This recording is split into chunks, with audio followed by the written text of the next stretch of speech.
Lucas, and welcome to Book 101 Review. Book 101 is all about the books that I read for the last 40 years. And today I have my special guest.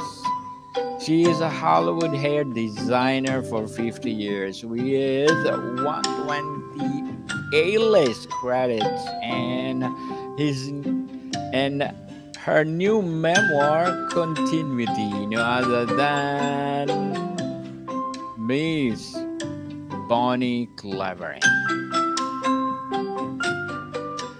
Welcome to Book 101, Miss Bonnie, and can you please introduce more about yourself? Yes, Bonnie Clevery. I started in Hollywood 50 years ago, and I've did many TV shows and motion pictures. I have over 120 on my resume list and on IMDb. And I started working with Elvis in the 60s and took me all the way through doing 10 movies with Julia Roberts, Al Pacino, Brad Pitt, Hilary Swank, Kristen Stewart. I did 3 Twilight series with Kristen Stewart and, Bruce Willis. I did a lot with Tim Allen and, just goes on in my IMDb. Miss Bonnie Clavering, thank you so much for sharing your knowledge and wisdom to the world. And today, let's talk about your memoir. How would you summarize the core message of your book in one sentence? And how many seconds, Daniel?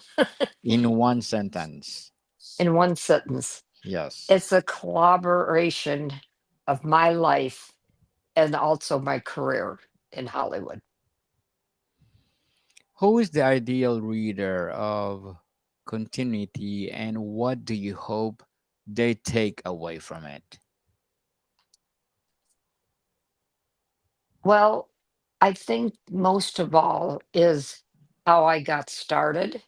And because so often get uh, people asking me, how do I get started? How do I do movie stars?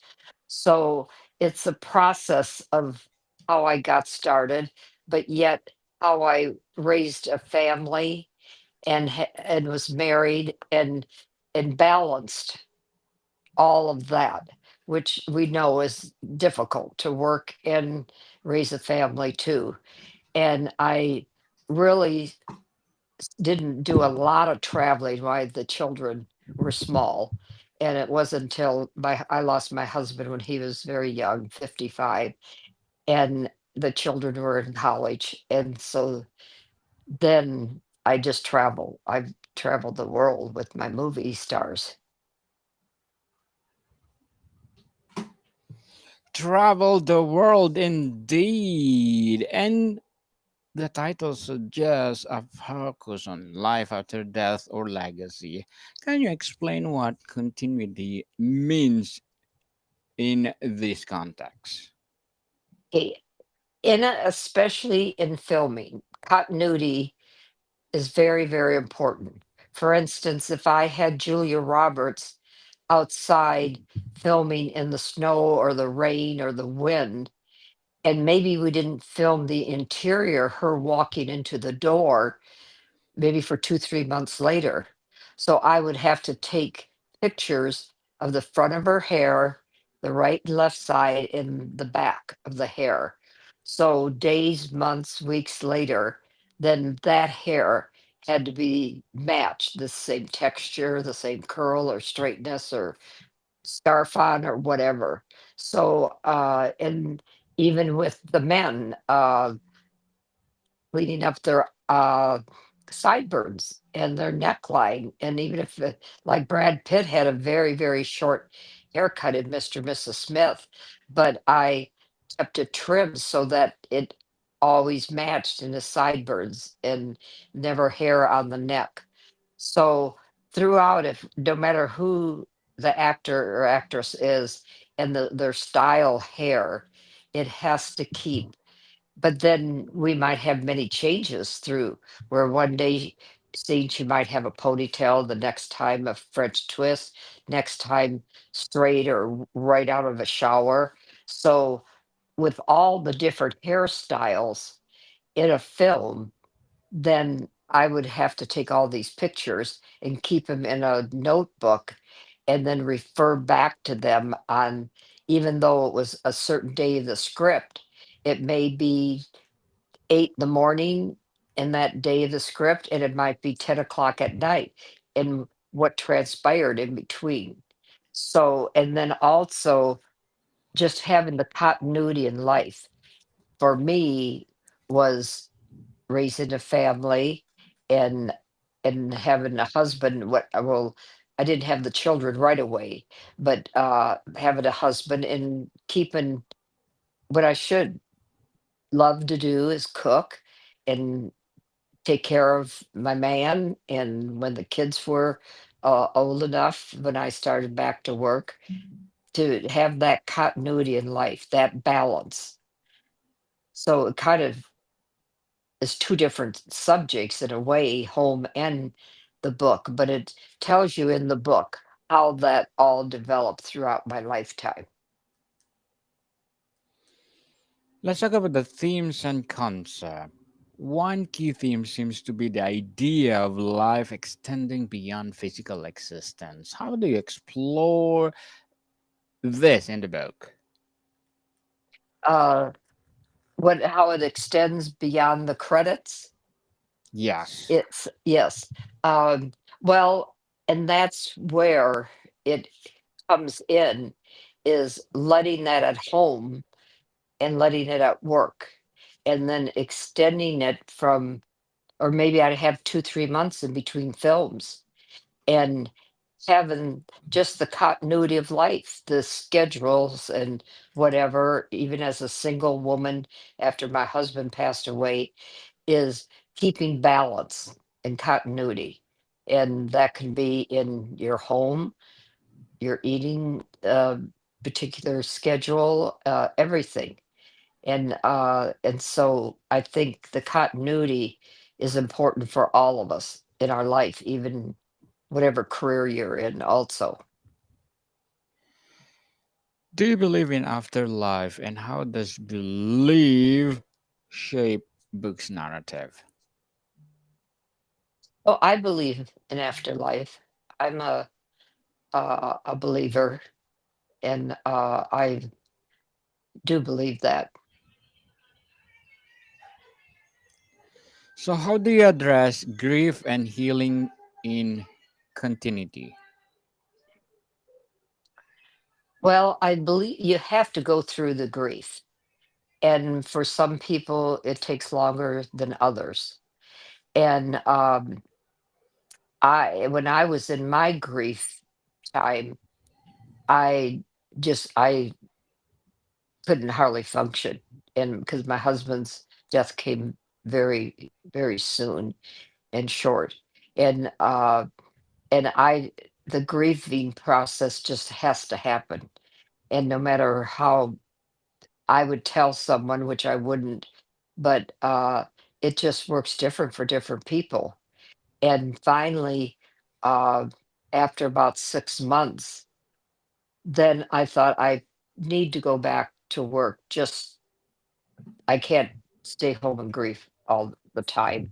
And financially, I needed to go back to work also. And so I was given a film uh, in Chicago, and I went ahead. I did it. It was really tough and hard. And I'd go in the honey wagon and cry and then come back. But life just has to go on. And I'm a strong believer and prayed to God that for healing and feeling better. Feeling better indeed. The book touches on legacy. What advice do you give readers about creating a meaningful impact beyond their lifetime? I think by them reading my book and seeing the different patterns that I went through in my life and my childhood and different things that happened as a young girl and how I just became stronger, I think, with each incident.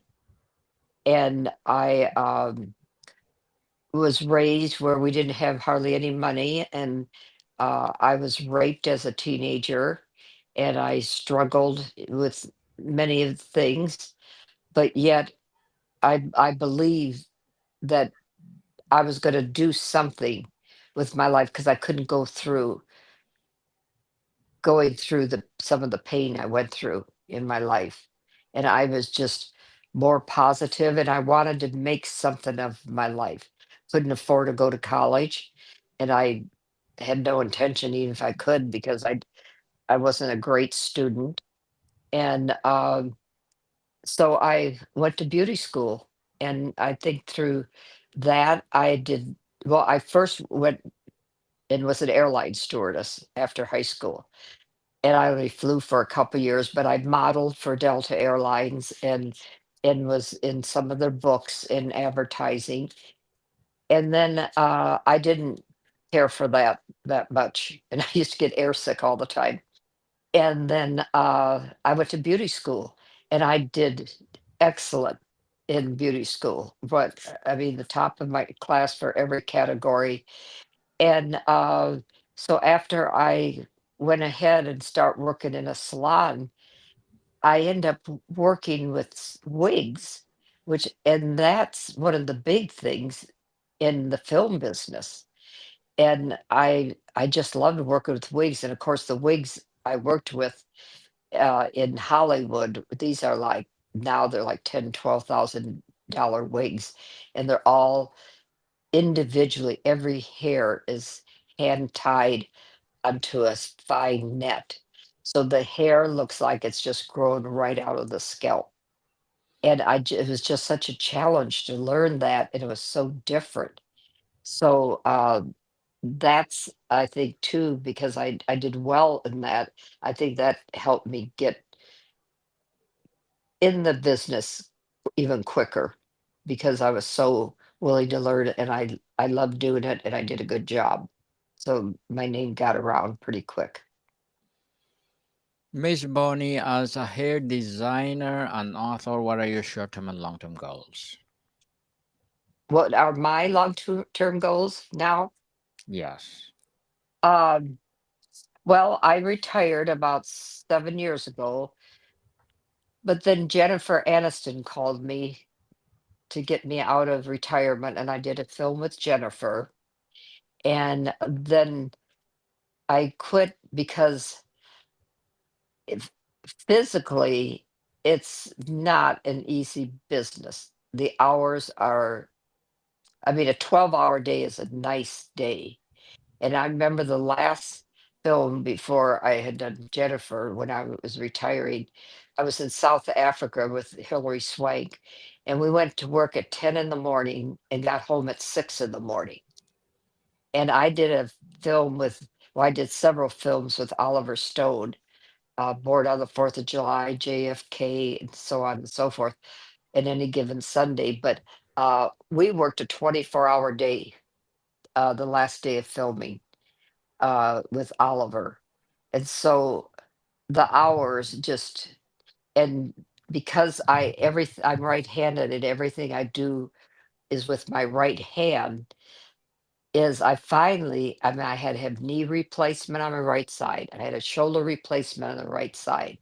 My fingers are all crooked. And so physically climbing little mountains and that just finally took a toll on me. I mean, there's not women that are working in their 90s or anything like that for sure in our business. For sure, Miss Bonnie. Good luck to your goals and looking forward for more success. What will be your piece of advice for those people out there who want to be, of course, like you? Well, they have to have a good background of doing hair and training and have a state license and just be willing to go very slow, because right now our business, some of the seasoned hairdressers and makeup artists aren't even working. It's very slow, especially in Hollywood.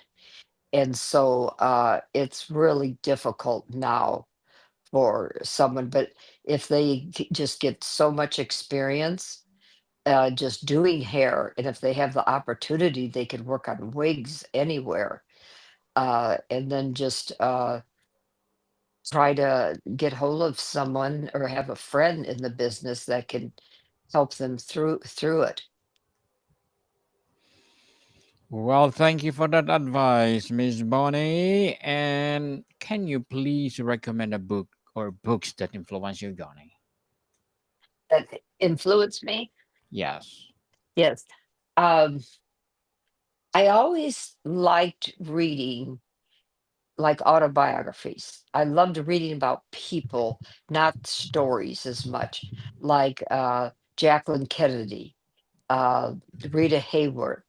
I just love those type of books, and I think because at the beginning I thought, when my son said, "Mom, I think we ought to write a book," and he was living in Barcelona at the time, and I was working with Kristen Stewart in London, and so he came over, and I said, "Well, let's see what we would do."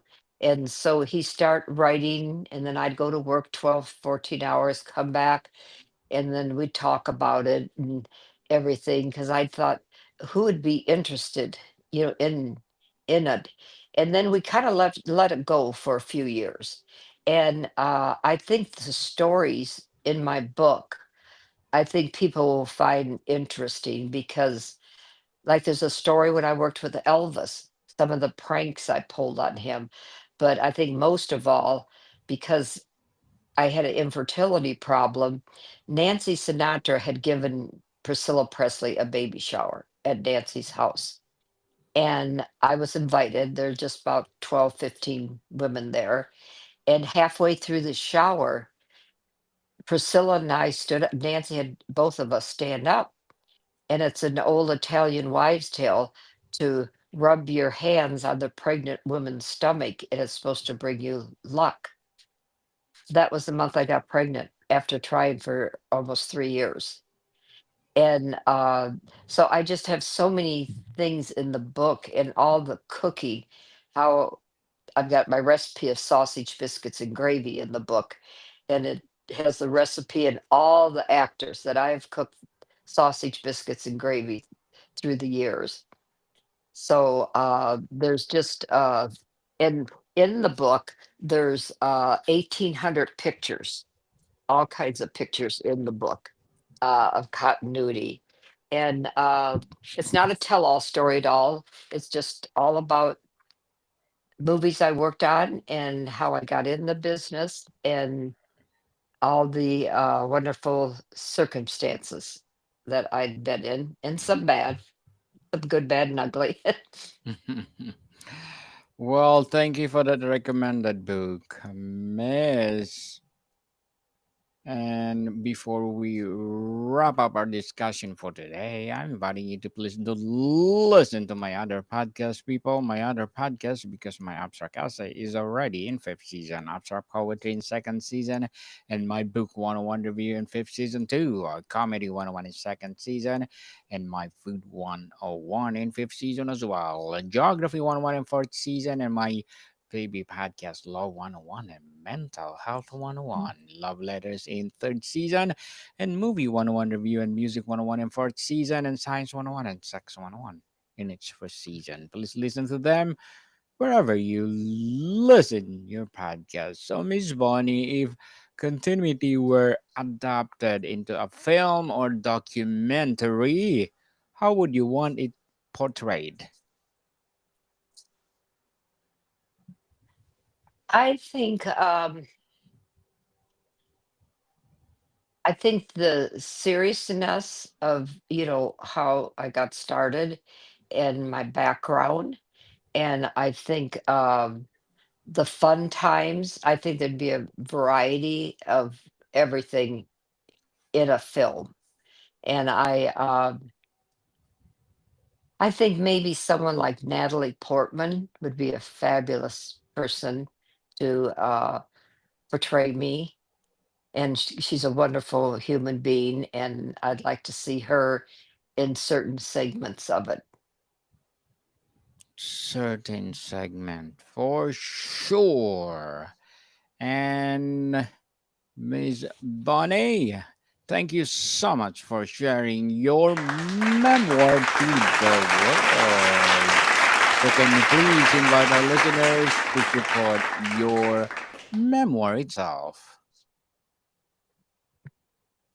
And it's going on Amazon, so they can order soon on Amazon.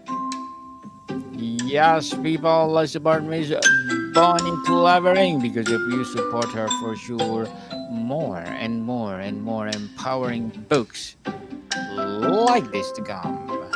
So, Miss Bonnie, thank you Yes. so much for your time. Thank you, Daniel. It's my pleasure. More to come, people. See you soon.